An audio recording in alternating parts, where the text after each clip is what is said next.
open office શબ્દ પ્રક્રિયા અને પ્રસ્તુતિ માટેનો પ્રોગ્રામ બરોબર તો સૌથી પહેલા ઓપન ઓફિસ માં કેટલા ભાગ પડે 5 क्या क्या કેલ્સી રાઇટર ઇમ્પ્રેસ ડ્રો અને મેલ और खास याद રાખજો કે કેલ્સી તો એમાં શું કરવામાં આવે તો કે ભાઈ પેજ શીટ પ્રોગ્રામ અને કોની સાથે સંબંધ ધરાવે MS એક્સેલ રાઇટર એ શબ્દ પ્રક્રિયા પ્રોગ્રામ ને કોની અંદર સંબંધ ધરાવે MS વર્ડ અને ઇમ્પ્રેસ એ પ્રસ્તુતિ માટેનો સોફ્ટવેર અને કોની સાથે સંબંધ ધરાવે પાવરપોઈન્ટ ડ્રો એ તો કે ભાઈ ચિત્ર દોરવા માટે મેથ એ ગાણિતિક સૂત્ર બનાવવા માટે અને બેઝ એ ડેટાબેઝ બનાવવા ચલો હવે વાત કરીએ ઓપન ઓફિસ ની શરૂઆત કેવી રીતે કરવું ઓપન કેવી રીતે કરવું તો કે ભાઈ બે રીતે થાય સૌથી પહેલા લિનક્સ માં વાત કરીએ તો કે ભાઈ એપ્લિકેશન માં જાશું એપ્લિકેશન માંથી ઓફિસ અને ઓફિસ માંથી શું લઈશું ઓપન ઓફિસ એટલે ટૂંકમાં જી રાઇટર હોય કેલ્સી હોય કે જી હોય ચલો વિન્ડોઝ માં વાત કરીએ તો ભાઈ start all programs open office અને ઓપન ઓફિસ માં શું લેવાનું છે રાઇટર બરોબર ચલો હવે રાઇટર ની સૌથી પહેલા સ્ક્રીન સમજી લઈએ તો સૌથી પહેલા ટાઇટલ બાર આવે ટાઇટલ બાર માં કેટલા બટન હોય 3 મિનિમાઇઝ મેક્સિમાઇઝ એની નીચે મેનુ આવેલા છે અને આ કુલ કેટલા મેનુ છે તો ભાઈ 9 મેનુ કેટલા મેનુ છે 9 ચલો એની નીચે તો ભાઈ સ્ટાન્ડર્ડ ટૂલબાર અને એની નીચે ફોર્મેટિંગ ટૂલબાર આઉટલુક બાર થઈ ગયો વચમાં જે વર્કસ્પેસ છે અને નીચેની વાત કરીએ તો નીચે જે ટૂલબાર હોય ડ્રોઈંગ ટૂલબાર હોય અને એની નીચે હોય સ્ટેટસ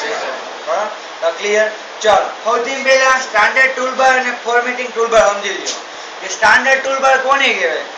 કે જેમાં કેવા ઓપ્શન હોય તો કે ભાઈ ઓપન સેવ પીડીએફ આવા ઓપ્શન હોય એમએસએસ એમાં હશે સ્ટાન્ડર્ડ અને ફોન્ટ ને લગતા તમામ ઓપ્શન એમએસએસ એમાં હશે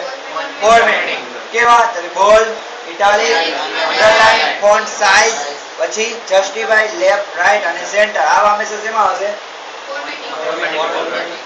ચલો હવે જે તમારે કોષ્ટક આપ્યું છે એ મોસ્ટ આઈએમપી છે તમારા બરોબર કે ફાઇલ મેનુ ની અંદર હું યાદ રાખવાનું તો ભાઈ ન્યુ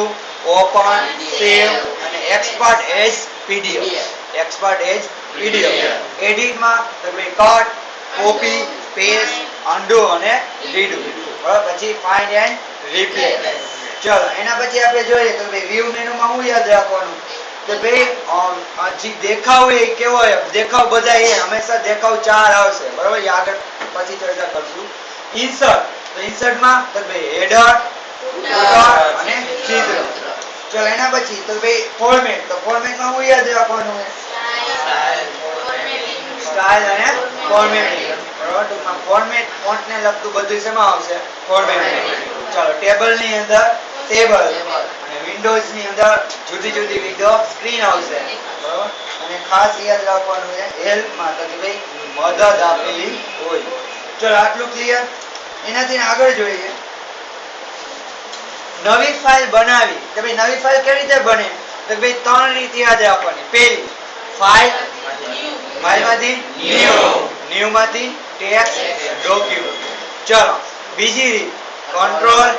પ્લસ એન ત્રીજી રીત સ્ટાન્ડર્ડ ટૂલબાર ચલો બનાવેલ ફાઇલ ખોલવી એટલે કે ઓપન કરવી તો ભાઈ